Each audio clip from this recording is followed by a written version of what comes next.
I was as square as they come, right? Coming from Jersey City, like I was just like I'd seen too much, like MJ, too much death and destruction, and people just like not living up to their potential because of the distractions or the side effects of these drugs.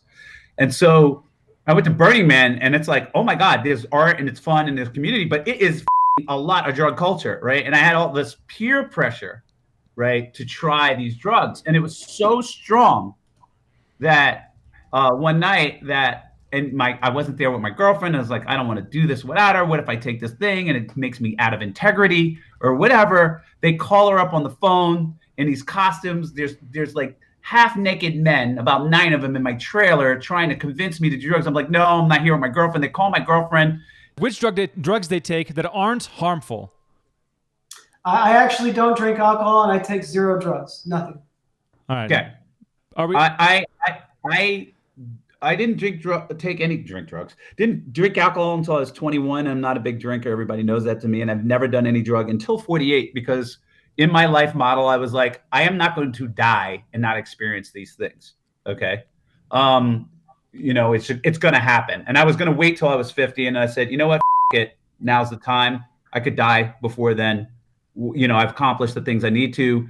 The risk is very low in terms of interfering with my career path or something like that. I'm going to experiment. Was it worth the experiment? Yeah, I think alcohol is the absolute in the drugs I've tried. I'll never try cocaine or any of that kind of crap. But of the drugs I've tried, they're all significantly better. So obviously, psychedelics. No, I would say by far, I think mushrooms are the absolute nuts.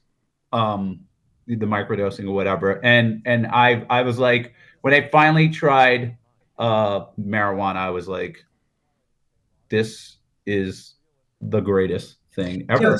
Why did I ever drink? Like, this is so dumb. Like, why was I drinking? And I've had that. I had a whatever they call like the bad trip where you're paranoid and you think the masseuse is going to kill you and you're hiding in the bathroom and the funny stories, right? Like, I've had that thing, but my mind asked so many crazy questions, and I was like, I'm discovering the questions, and that's that. And I love it. So, I don't know if they're good for you. I'm not going to say anything is good for you. It depends on where you're at in your stage of your life, moderation, whatever, and stuff like that. But the science and the research with psilocybin, I can't even say psilocybin, right? Is pretty much consistent and overwhelming that there's many benefits associated with it. So I think that's probably rapidly going to be the one that's legalized, at least for treatment of PTSD, depression, and other uses, aside from the recreational, like get you in touch and losing your ego and stuff like that. So like mine's a little different. My reasoning, like I actually decided at a very young age,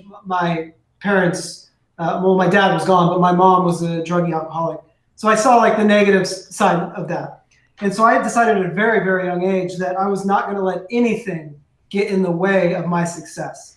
And I just saw so many, horror stories of drugs and alcohol and, misperception and all this stuff.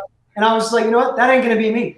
I'm going to focus on literally everything I can to be successful. That's it. I'm not going to let anything get in my way.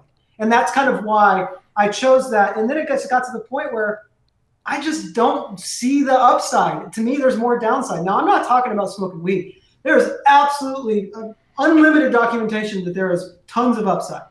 But as far as like cocaine and all this shit, to me, it's all downside. Yeah, I did a lot of research. The funny thing is I tell you a funny story, because I was a teetotaler. Like, I was as square as they come, right? Coming from Jersey City. Like, I was just like, I'd seen too much, like MJ, too much death and destruction, and people just like not living up to their potential because of the distractions or the side effects of these drugs.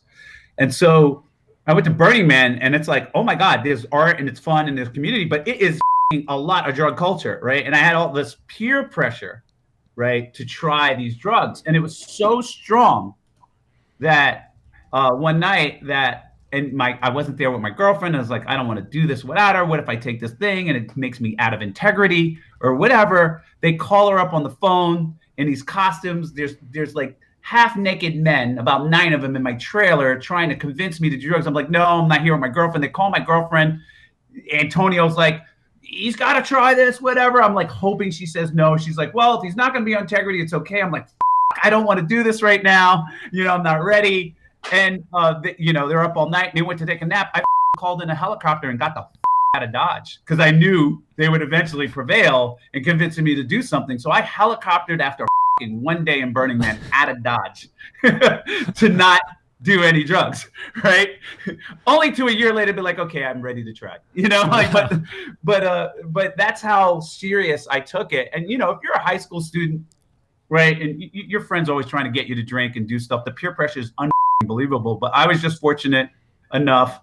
At least one of the benefits of having a very big, beefy, beat your ass down, strict dad from the 50s, right, was you were scared of that. And two, he was very independent, strong-willed guy, and that some of that transferred to me. And I, like a lot of people, like, I don't give a what you think, right?